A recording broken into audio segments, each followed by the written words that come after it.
بڑھتی ہوئی مہنگائی کی بات کریں اور آپ کو لیے چلتے ہیں پشاور میں مہنگائی بے قابو ہو گئی۔ سبزیوں کی قیمتیں آسمان سے باتیں کرنے لگی ہیں، پھل بھی غریب کی قوت خرید سے باہر ہو گئے ہیں۔ عدنان شاہد مزید بتائیں گے۔ عدنان بتائیے گا کیا صورتحال ہے؟ جی بالکل، دیکھیں ملک کے دیگر شہروں کی طرح پشاور میں بھی مہنگائی کا جن بے قابو ہوتا ہوا نظر آ رہا ہے۔ اشیاء خوردنوش سمیت جو سبزیوں کی قیمتیں ہیں اس میں روزانہ کی بنیاد پر اتار چڑھاؤ کا سلسلہ جو ہے وہ بدستور جاری ہے۔ پشاور کی اگر سبزی منڈی کی بات کریں تو اس وقت ہم موجود ہیں، تو یہاں پر کچھ سبزیوں کے ریٹ جو ہیں وہ تو کم ہوئے ہیں، مگر کچھ سبزیاں ایسی ہیں جن کی قیمتیں ابھی بھی آسمان سے باتیں کر رہی ہیں۔ سرفہرست شہری سے بات کرتے ہیں، اس وقت ہمارے ساتھ کچھ شہری موجود ہیں، ہم ان سے بات کرتے ہیں کہ ان کے سوال سے اچھا مجھے بتائیے گا کیا کیا چیزیں مہنگی ہوئی ہیں اور کیا مشکلات پیش آ رہی ہیں؟ جی بالکل، مہنگائی تو آسمان سے باتیں کرنے لگے، کیونکہ اگر سبزی کو چاہیے ٹماٹر، پیاز، آلو، اسی طرح فروٹ، آم، خربوزہ سب مہنگے ہیں۔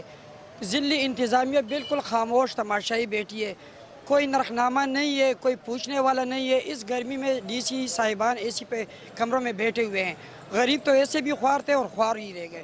بالکل، آج غریب جو ہیں وہ پہلے سے پریشان تھے اور مزید پریشانی جو ہے انہوں کو مہنگائی کی طرف سے کی گئی ہے۔ اگر سبزیوں کی بات کریں جو کہ